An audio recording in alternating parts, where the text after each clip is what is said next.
J'ai accidentellement mis ma sœur enceinte. Hein? Oh, ça c'est une dinguerie. Ma sœur et moi avons grandi très très près l'un de l'autre. Ah, je Le cas vois de le ça, dire. je vois ça, mon frère.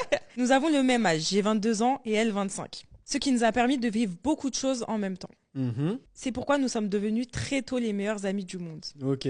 En grandissant, j'ai jamais été attiré par elle. Ouais.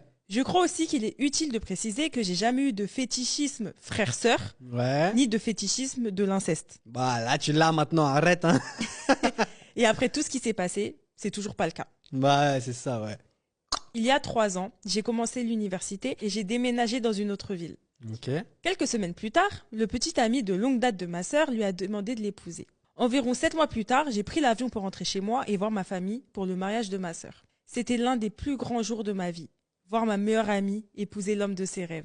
Le père de son mari est incroyablement riche. Il a non seulement payé leur mariage à 100%, Ok. mais il leur a aussi acheté une magnifique maison. Ok. Je suis retournée à l'université et la vie à la maison s'est déroulée normalement. La seule fois où je suis retournée chez moi en dehors des vacances, c'était pour une fête surprise à l'occasion du 30e anniversaire de mes parents.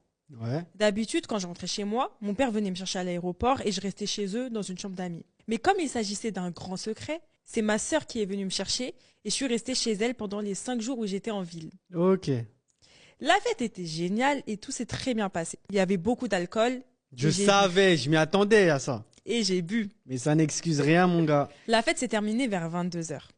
Ma sœur et moi étions tous les deux passablement ivres et avons pris un Uber pour rentrer chez elle à environ 15 minutes de là. Son mari travaille de longues heures et n'a pas pu prendre son congé ce jour-là. Et lorsque nous sommes arrivés à la maison, ils dormaient déjà dans leur chambre. Nous avons décidé d'aller dans la chambre d'amis dans laquelle je dormais, juste pour rattraper le temps perdu et discuter.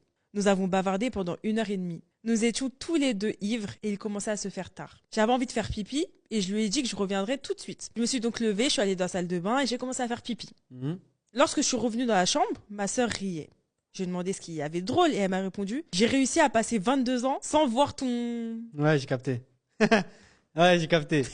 J'étais très confus et un peu gêné. Ouais. Je lui ai demandé de quoi elle parlait. Elle m'a répondu qu'elle pouvait voir dans le miroir de la salle de bain l'endroit. Ah, j'ai Où je me capté, tenais pour faire pipi. j'ai capté. Alors ça valait le coup d'attendre. Je lui ai Ah, dit lui, il répond ça? C'est chelou, lui. Juste comme ça, l'ambiance de la pièce a complètement changé. Nous avons continué à plaisanter pendant quelques minutes Plaisanter, hein, c'est ça. Ouais. quand sorti nulle part, j'ai commencé à l'embrasser sur les lèvres de Oh, de ouais, manière alors, assez vas-y, arrête agressive. là. Arrête la story, s'il te plaît. Vas-y, viens, on se bat. Ah, ouais, c'est chelou la story. Nous n'avions pas du tout l'impression d'être frères et sœurs. Nous avions l'impression d'être des amis de longue date qui avaient fini par céder à la convoitise de l'autre. Ouais, ouais, ouais.